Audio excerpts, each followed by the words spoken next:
Today we are doing a recap of my third trimester. I am currently 40 weeks and 5 days. I know in my last video I said that I was feeling super patient and I was in no rush to get baby out. I can confidently say that I am now getting impatient and I feel like baby's never coming out. Today is the third trimester recap. If you haven't watched my first trimester or second trimester recaps, those are already up. I will leave them, I think I'll leave the links actually just like in the description so you can click on them there. I might also leave them at the top here. Before we begin, don't forget to hit the subscribe button. Jumping right into it, the third trimester starts at 27 weeks. The way I'm going to structure this is by referring to each week from the day that I turned said week to the end of that week. So I'm going to say like 27 to 28th week. Hopefully that makes sense to you guys. In my brain, it just feels more clear. The beginning of my third trimester started off very rough. I had like this insane sickness and I don't know what it was. It wasn't COVID, I tested for that. But I had this like very intense cough. It lasted for like weeks. And I would say like for a solid week, it was at a peak where I couldn't even talk without just coughing and like wheezing and like being kind of like out of breath. Like I couldn't even breathe without coughing. And so I ended up going to the pharmacist to see like what could we do about it. Couldn't even talk at that point, so Jeremy had to do all the talking for me. And anytime I tried to say anything, I would just end up like just dying at the pharmacy like counter. Anyways, in the end, they told me that they think I should go to the hospital, especially because I was pregnant. I also consulted with a friend of mine who was a doctor, and she told me, yeah, like definitely go to the hospital because like you could have pneumonia, bronchitis, like, you know, you don't know what it could be. So I ended up going to the hospital. It wasn't all the way like as deep as I thought into my lungs. So I was fine and I was able to go home. But the recovery from that sickness was brutal. And I was dealing with that, with the recovery aspect of that from like 27 to 28th week. At this point in the pregnancy as well, I had only gained 3 pounds. So in my first and second trimester, I didn't really gain any weight, only 3 pounds. And then it's funny because I actually posted this thing, and I'll put it here on my Instagram, where I was like, only gained 3 pounds so far, but watch, I'm going to gain an extra 20 in my third trimester. And funny enough, that's exactly what I gained so far. I think I gained 23 pounds. So I ended up starting to put on a lot of weight as of this point. A lot of weight. It's not that much, especially for pregnancy and everything, but that's like when I started putting on the bulk of the pregnancy weight. One way that I kind of knew that I was going to start putting on that weight is because I started getting super hungry. Like all the time. I start eating way more. I was waking up in the middle of the night a lot to eat. So I'd wake up at like 4 a.m. super hungry and just have to like go in the kitchen and start eating snacks and stuff. I would make oatmeal at like 4 a.m. and then go back to sleep. And then 27 to 28 weeks, still very eventful week. I also went into preterm labor. And I know you might be thinking like maybe it was because of the cough and everything, but in that week I was specifically like recovering. So I still had a bit of a cough, but I was feeling fine. But then we were on a family trip in Ontario. So we're in Quebec, it's like just over the Ontario border. And I ended up, my stomach was feeling very tight and I was feeling really uncomfortable. And then we went to go to sleep that night.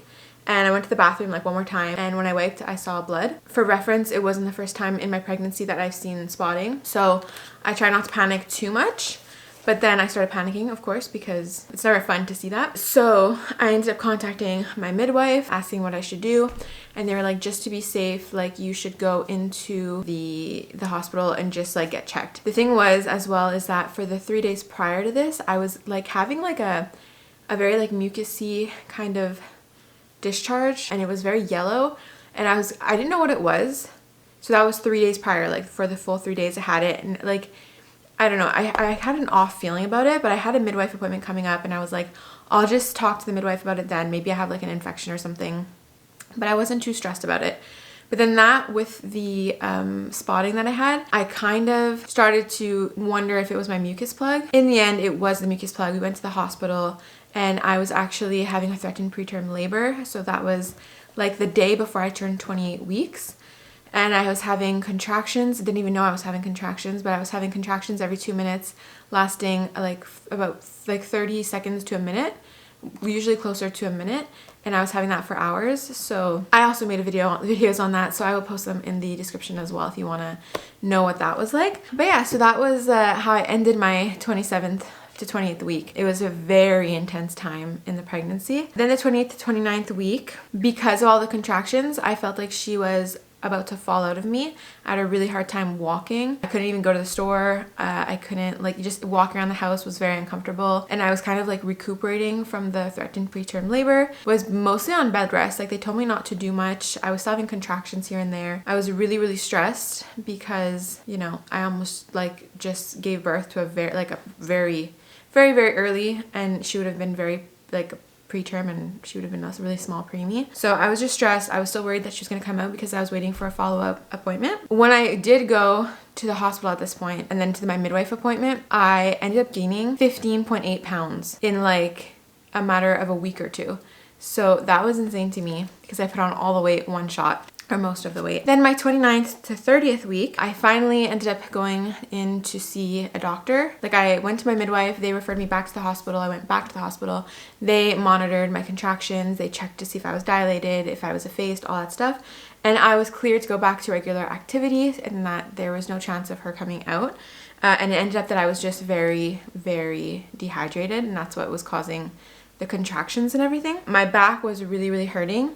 I couldn't really like stand up and do anything for more than 10 minutes at a time. And I think this was just part of me recovering from the threatened preterm labor. Yeah, so I would do like 10 minutes of dishes and sit down for like 30 minutes. So just like doing anything around the house was pretty difficult, and it took me a while, I think, to recuperate and recover. I actually feel better now at like almost 41 weeks physically than I did at this point in the pregnancy. The 30th to the 31st week, we had a wedding, which was really, really fun. And besides that, the only thing that I really noted during that time was that my back was still really hurting. I had to sit down a lot. I had to take a lot of breaks, stretch my back, like my lower back a lot. Around 31 to 32 weeks, I feel like this is when my nesting really, really kicked in. I have like pictures of me going through like all of her clothes and everything scattered on the floor and everything. I also started to get really like more tired around this time, so I was taking more naps. That like second trimester energy that I had started to kind of get depleted. I also had my blessing way at this point, which was so beautiful. Another video again that I made. At this point, you guys should just check out like my pregnancy vlogs because you'll see more there. I had my blessing way. I highly recommend doing that if you're pregnant, especially for the first time. And at this point, the baby was still very low in the womb. She was kind of in this one position when I went in for the preterm labor, and she hasn't moved out of that position since. She's just stayed there. So at 32 to 33 weeks is when I noticed that I could no longer lie on my back without getting really nauseous and feeling like out of breath and like I'm gonna faint. So that was interesting because I didn't think that I would actually end up feeling like that, but I had heard of it from other people, and I was always a little bit like doubtful that that was actually like a real thing, but turns out it is. At this point too, I went to get a massage. It was my first massage during the pregnancy, and that was life-changing. Like, my back was so, I just had so much pain like in my backs and in my hips, just like shooting down my legs. Again, I feel like at this point I was still recovering from the preterm labor issue thing. So at this point we were like 5 weeks after, and I feel like my body was still having a hard time. So yeah, I went for the massage. That was life-changing. I had like no more pain after that. We also went to a cabin in the woods, another video that I posted, and that was like our baby moon. We weren't sure how long baby would stay in, so we did it quite early. And I feel like my love bubble really started around that time, where I was just like so in love with Jeremy and our house and like the baby and everything, and I was just like, yeah, really in this love bubble dreamland. 33 to 34 weeks, I started meal prepping for postpartum, which I didn't think I was going to do at all, but in the end I'm really happy that I did it. I also started getting very short of breath. I think this was the point where the baby was like the highest up, so I don't know if it's because baby grew or she just started going back up and she wasn't feeling as low anymore, but she was really in my ribs. And I remember going to a prenatal class in person, and I literally could not breathe on the couch. I was like, and then I literally asked the person who was giving the class, I was like, you know, I can't really breathe much now. Like, how am I supposed to breathe through labor? And she was like, don't worry, the baby's gonna drop by then and you'll be able to breathe again. Thankfully that happened, and I can breathe again. So I was still a lot like in my love bubble at this point. I had my baby shower. So yeah, I just had like a lot of lovely feelings. Like, I just felt really happy and nice at this point in the pregnancy. Oh, and at this point too, I also went for an ultrasound to see the growth of the baby. Actually, it was more to see if my fibroid had grown, because I have a fibroid on the left side. It's pretty big. It grew throughout the pregnancy, but it hasn't like moved into a place where it would like cause any harm or anything during the birth, so that's good. By 34 to 35 weeks, I started getting a lot of Braxton Hicks and cramping, and my back pain started coming back. 35 to 36 weeks, the only thing that I really noticed was that I was insanely tired. By this point, I was like so ready to go on mat leave. 36 to 37 weeks, I was still super tired. Thankfully, I could breathe again. So this is the point where like baby started dropping a little bit. The kicks were like less high up in my ribs, and I was just able to breathe, so that felt really nice. Although because she went lower, then I started getting lightning. And let me tell you, lightning is like not fun. I've been having it now for like over a month, and it's just like a stabbing pain straight to your cervix. It's like, it's not fun. At this point as well is when I started curb walking because baby was too much on the right. She's still too much on the right, to be honest, so I'm not sure. It does work, the curb walking. Like I did feel her shift to the left, but she never stays there. Sometimes I wonder if it's because the fibroid is so big that she just like doesn't feel comfortable on that side. And at this point too, I was also just like feeling very emotional because I felt like I just wasn't able to keep up with work and with home tasks and doing the curb walking and the walking and doing just all the things to take care of myself and of her and of the home and Jeremy and just everything. So, and work too. So this is when I was like kind of wishing that I would have started mat leave earlier because I was just so like exhausted. But then luckily 37 to 38 weeks my mat leave started, so that really brought some relief, and I started feeling really good again. Started feeling like I had more energy, and I think at this point, like maybe a week later, is when I started to feel like this part of the pregnancy was actually easier than like the 27 to 28 week mark to like the 32 week mark. That was like the most difficult time, I think. Yeah, so 38 to 39 weeks pregnant, like I said, that's when I started to feel like I wasn't as pregnant. I think that I say that just because of how hard everything was after the threatened preterm labor and just how uncomfortable everything was. Then once things went back to normal, I felt like less pregnant, but I wasn't actually less pregnant. It was just like things were getting easier and I was just recovering, I think. So I started going on walks again at this point. Like I think I go like every day, sometimes twice a day, especially now I do twice a day. But yeah, I started walking again. It felt really good. I didn't need to like take those huge breaks. I could stand for longer than 10 minutes. I could do like all my dishes in one load, like one shot. So I was able to start like just keeping up more. And I was just also in general in less pain. 39 to 40 weeks, if you watched my last video, Jeremy ended up getting gastro. So I was like super stressed during that time. They told me that if he wasn't 24 hours without any symptoms and without feeling 100%, he couldn't attend the birth. And so I started freaking out. I felt super dissociated, super dysregulated, just like it was a stressful week. I was also feeling like not pregnant again. Like I was like, I don't think she's actually coming. Like, I feel like I'm just gonna either be pregnant forever or maybe I never was pregnant and I just didn't realize it. I don't know.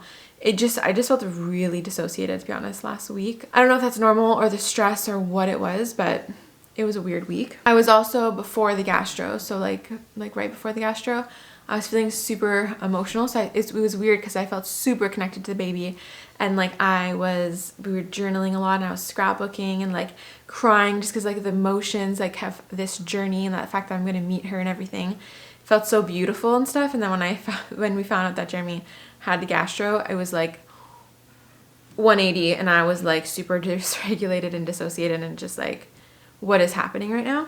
So that was a fun week. And now we're at the 40 to 41 week mark, and honestly it's a lot of just waking up every day, doing the same things over and over again, drinking the red raspberry leaf tea, and my camera is gonna die. But drinking the red raspberry leaf tea, going for the walks and doing all that stuff. And yeah, so it's just been a bit repetitive and I'm just waiting now for baby. I'm gonna wrap this up right now because my battery's gonna die, but I will see you next week with another video, hopefully, depending on how this week goes. Yeah, don't forget to subscribe. Let me know if you have any comments or questions below, and I will do my best to get to those and to answer them. Thank you so much for being here. Bye, everyone.